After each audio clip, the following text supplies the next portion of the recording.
तो हेलो बच्चों, कैसे हैं आप सब। मैं आशा करता हूँ आप लोग बहुत ही अच्छे होंगे और मेरा पिछला भी लेक्चर आपको काफ़ी अच्छा लगा होगा और क्वेश्चन जो कराए थे वो आपको समझ में आया होगा। अगर कहीं भी आपको दिक्कत होता है, कहीं भी आपको क्वेश्चन में करने में आपको प्रॉब्लम होता है, तो आप लोग प्लीज़ कमेंट बॉक्स में ज़रूर कमेंट कीजिए कि सर मुझे यहाँ समझ में नहीं आया। मैं उसे बताने का प्रयास ज़रूर करूँगा। ठीक, चलिए हम लोग चलते हैं अपने अगले क्वेश्चन में। और पिछले लेक्चर में हम लोग देख चुके थे क्वेश्चन नंबर 10 तक। क्वेश्चन नंबर 10 तक देख चुके थे। जो आपका एक्सरसाइज था वो आपका था 6.3 का क्वेश्चन नंबर हम लोग देख चुके थे।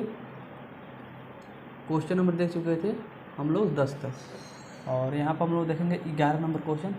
और मुझे पूरा विश्वास है कि जो क्वेश्चन हम 10 में छोड़े थे, 2 क्वेश्चन छोड़े थे, 10 में 2 क्वेश्चन छोड़े थे। 10 में आपको 3 क्वेश्चन करना था, जिसमें से एक क्वेश्चन कराकर और 2 क्वेश्चन आपके लिए छोड़े थे बनाने के लिए।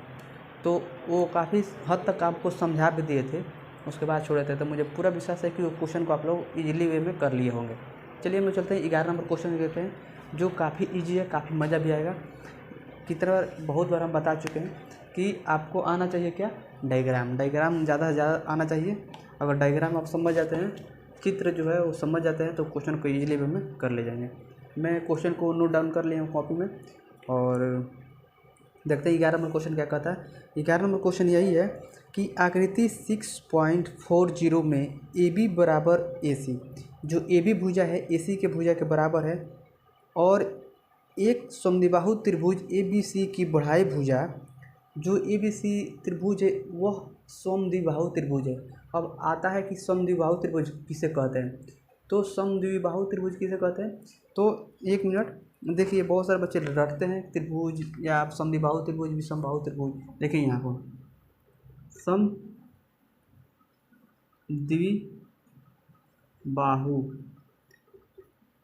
समद्विबाहु त्रिभुज की बात हो रहा है, बाहु त्रिभुज। मान लीजिए समद्विबाहु त्रिभुज की बात कर रहा है। देखिए सम माने क्या होता है, सम माने क्या होता है, बराबर। सम माने क्या होगा आपका, बराबर। और द्वि माने क्या होता है, यहाँ से लेकर यहाँ तक। द्वि माने क्या होता है, 2। अब बाहु माने हो जाएगा आपका भुजा। तो 2 बराबर भुजा माने वैसे त्रिभुज जिसकी 2 भुजा बराबर हो। सम माने होगा आपका, ये जो है सम माने होगा बराबर, द्वि माने होगा 2, बाहु माने समझ लीजिए भुजा। आपका बोलते हैं कि हमारे शरीर में जो भी भुजा है, जो हम लोग रामायण देखते थे, तो तुम्हारा ये भुजा वो भुजा, इसका मतलब अंग। तो इसमें समबाहु त्रिभुज में क्या अंग है, 3 भुजा ही तो अंग है। तो यही इसको भुजा, भुजा का मतलब होता है, बाहु माने होता है आपका भुजा। ठीक, तो जिसमें वैसे त्रिभुज जिसका 2 भुजा आपस में क्या है, बराबर हो। वैसे त्रिभुज जिसका वैसे त्रिभुज जिसका 2 भुजा आपस में क्या हो, बराबर हो, उसी को क्या बोलते हैं, समद्विबाहु त्रिभुज। वैसे त्रिभुज जिसका 2 भुजा आपस में बराबर, उसे समद्विबाहु त्रिभुज कहते हैं। तो ये आपका था समद्विबाहु त्रिभुज। तो मुझे पूरा विश्वास है कि आपको समझ में आएगा समद्विबाहु त्रिभुज किसे कहते हैं।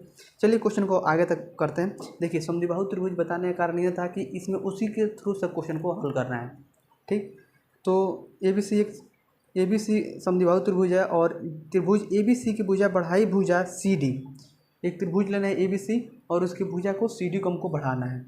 तो चलिए आगे बढ़ाते हैं। देखिए क्वेश्चन को डायग्राम तुरंत बनाना स्टार्ट करते हैं। हमको एक त्रिभुज ए बी सी लेना है। ठीक, चलिए एक त्रिभुज ए बी सी लेते हैं।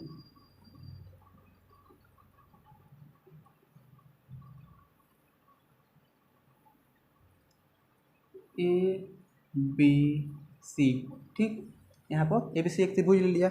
बोल रहा है कि एक भुजा सी डी को हमको, सॉरी सी बी को हमको बढ़ाना है। तो सी बी को हमको बढ़ाना है, तो देखिए जिधर से बढ़ाना वो उस तरीके से दिया होगा।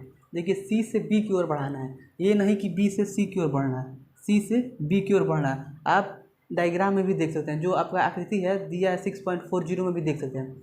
जब सी बी दिया है ना, तो सी से हमको बी की तरफ जाना है, तो सी से बी की तरफ ऐसे बढ़ाएंगे। इसी भुजा को क्या है, बढ़ाया है। और ये जो बढ़ाया है, ये बोल रहा है कि बढ़ाया भुजा पर एक बिंदु ई स्थित है, पर यहाँ पर एक बिंदु ई स्थित है। मान लीजिए इसको बढ़ाते हैं, तो यहाँ पे एक ई बिंदु एक स्थित है। यदि ए डी लंब बी सी, बोल रहा है कि ए डी लंब बी सी, यहाँ से लेकर यहाँ तक कि ये लंब है आपका, बोला AD लंब BC कर देते हैं, AD जो लंब है BC पे हो गया, AD लंब BC हो जाता है, और EF लंब EC AC, E यहाँ पर E है और AC पर लंब डालने के बोल रहा है, EF लंब बोल रहा है AC, तो यहाँ से डायरेक्ट हम लंब डाल देंगे यहाँ तक, तो ये आपका हुआ, ये आपका हो गया EF लंब हो गया AC, EF लंब क्या हो गया AC हो गया। डायग्राम आपको ऐसा ही दिया होगा, आकृति किसमें 6.40 में आपको डायग्राम ऐसा ही दिया होगा। तो आप प्लीज़ क्वेश्चन से भी डायग्राम बनाना सीखिए। तो ये आपका क्वेश्चन है, ये आपका डायग्राम है और यहीं से हम क्वेश्चन को आप हल करना है। और बोला कि सिद्ध कीजिए कि त्रिभुज ABD जो है, ABD जो है वो आपका समरूप है ECF के, ECF के, माने ये वाला जो छोटा वाला त्रिभुज है ये इस वाले त्रिभुज के क्या है, समरूप है। तो चलिए इस क्वेश्चन को करते हैं, बहुत काफ़ी मज़ा आएगा।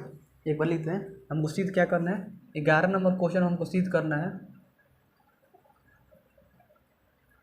सिद्ध करना है त्रिभुज ABD जो है वो समरूप है त्रिभुज ECF के, ECF के समरूप, यही हमको करना है।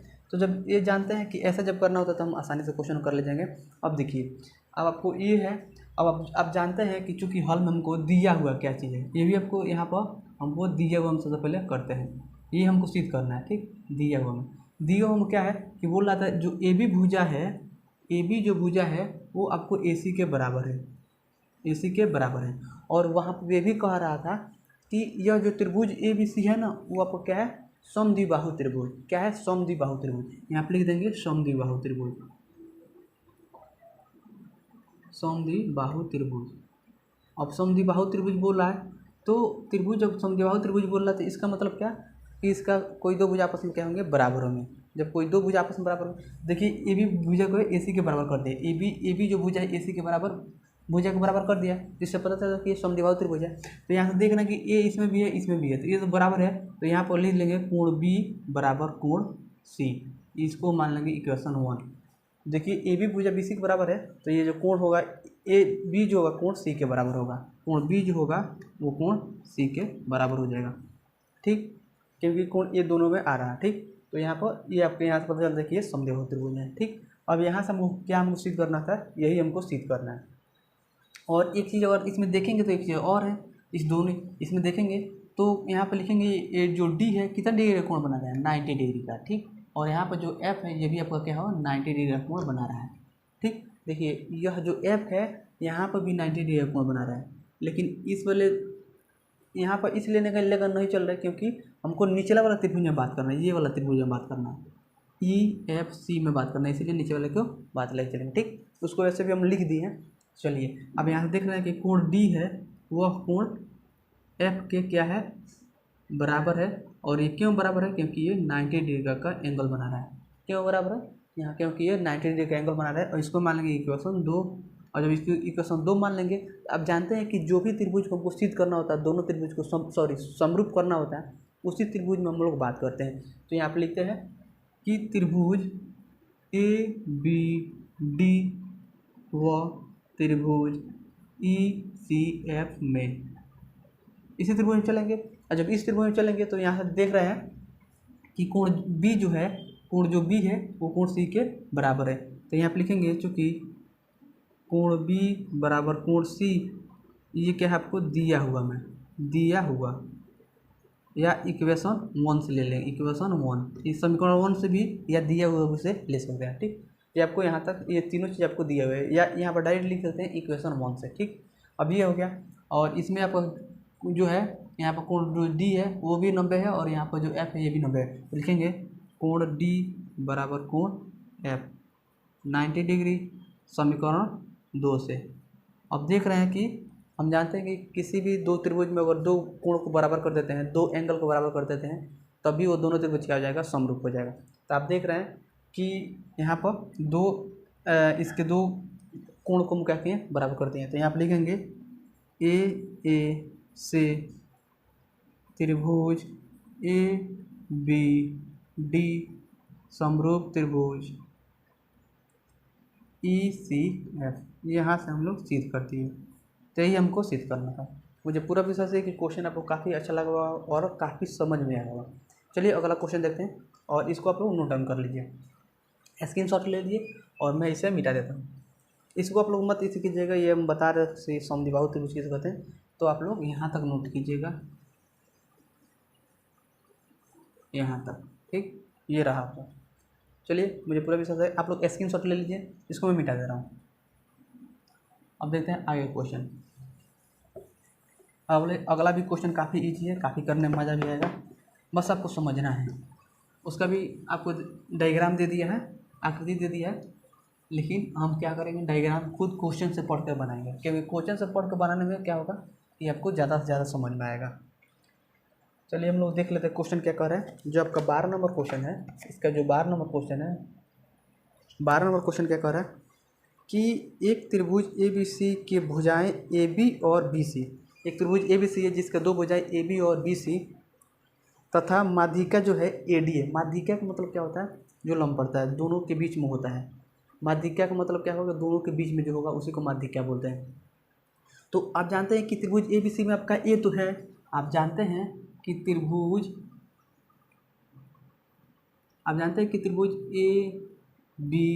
ABC में आपका A तो है, लेकिन बोल रहा था कि AB माध्यिका, AD माध्यिका है। तो AD जब माध्यिका है तो यहाँ से क्या करेंगे, डायरेक्ट यहाँ खींचेंगे, तो ये आपका AD माध्यिका हो गया। आप देख रहे हैं BC के, ठीक। AD माध्यिका है।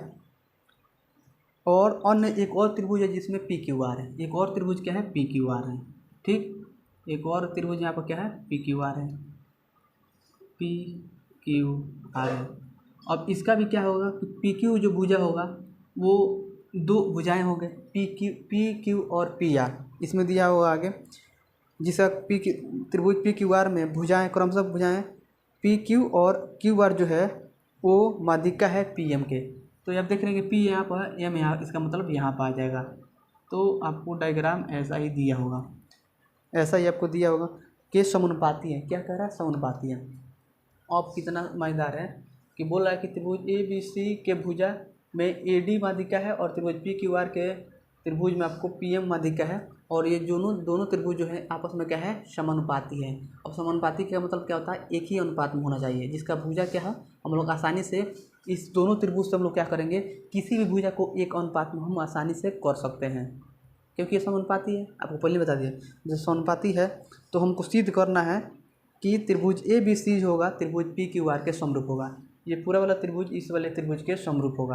अब आप देख रहे हैं कि जब ये एक ही अनुपात में है तो आसानी से ये समरूप हो सकते हैं, बट तब भी समरूप करने को कहा, क्यों कहा, क्योंकि इसमें AD और इसमें PM जो है आपको माध्यिका आ गया। तो चलिए इसको करते हैं, काफ़ी मजा आएगा। तो यहाँ सबसे पहले लिख देते हैं कि यहाँ पर दिया हुआ में क्या क्या है, दिया हुआ में क्या क्या दिया है। तो आप देख रहे हैं कि दिया हुआ में यही है कि ये क्या है कि आप समझ सकते हैं कि ABC और PQR जो है इसके इस जो भी त्रिभुज है दोनों थे, ये आपस में क्या है, समानुपाती है। अब समानुपाती का मतलब इनका भुजा क्या होगा, एक ही अनुपात में होगा। तो आपका कर क्या सकते हैं कि दिया हुआ में लिख सकते हैं कि जो AB भुजा होगा वो किसके अनुपात में होगा, PQ के, और जो आपका BC भुजा होगा, BC वो किसके अनुपात में होगा, QR के,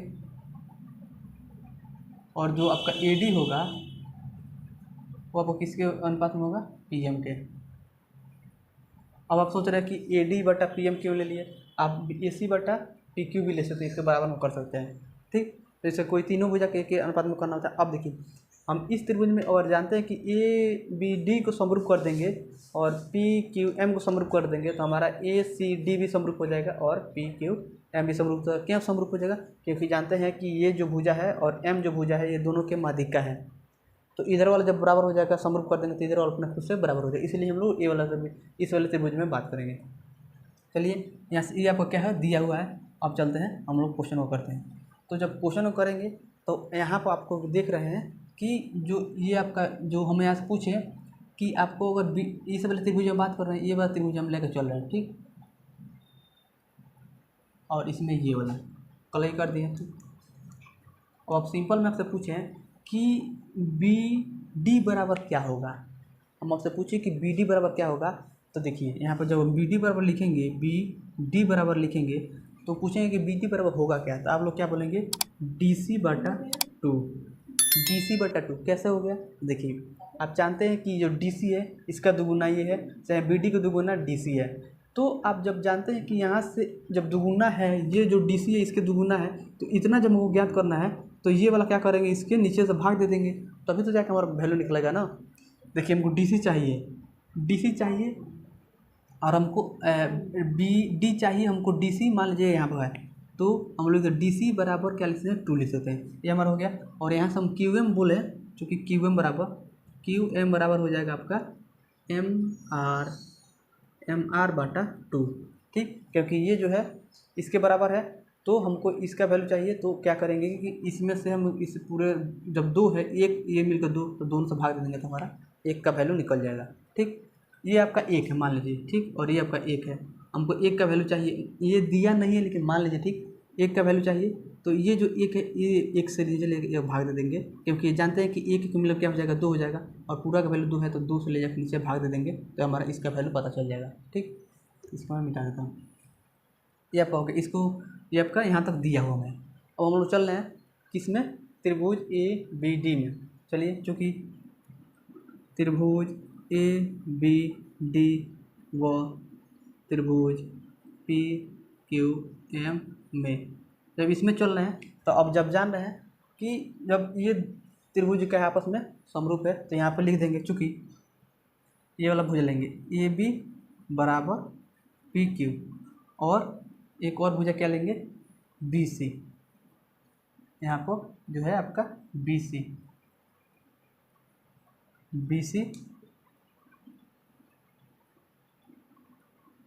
यहाँ बी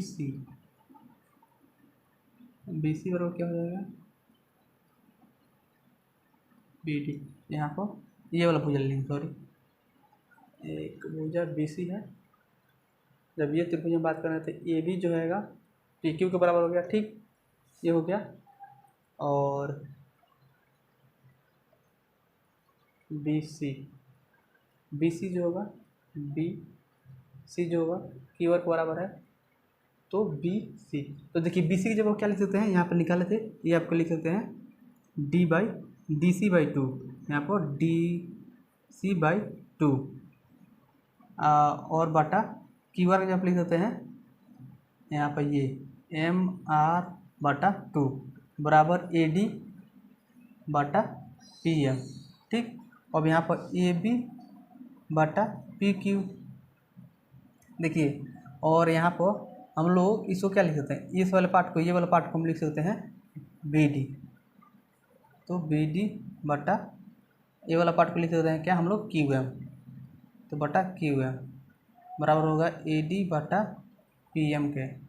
और यहाँ से आप देख रहे हैं कि एस से ये जो दोनों त्रिभुज है क्या हो जाएगा, समरूप हो जाएगा, तो एस से जब दोनों त्रिभुज समरूप होगा, तो यहाँ पे लिख देते हैं त्रिभुज ए बी डी समरूप त्रिभुज पी क्यू एम।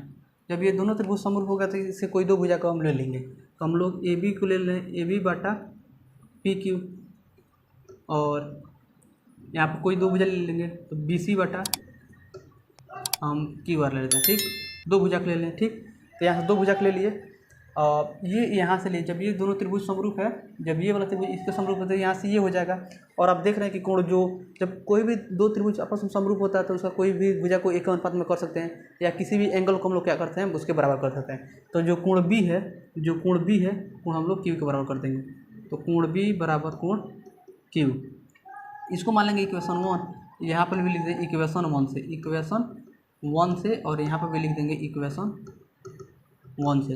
आज जब हम जानते हैं कि किसी भी त्रिभुज में किसी दो भुजा को एक अनुपात में कर दिए और एक कोण को बराबर कर दिए, तो क्या होगा कि दोनों त्रिभुज समरूप हो जाएंगे। तो देखिए जो ए बी जो भुजा है वो पी क्यू के अनुपात में है, और जो बी सी भुजा है क्यू आर के अनुपात में है, और इसकी एक कोण को क्या किया बराबर कर दिए, तो यहाँ पर लिखेंगे एस ए एस से त्रिभुज ए बी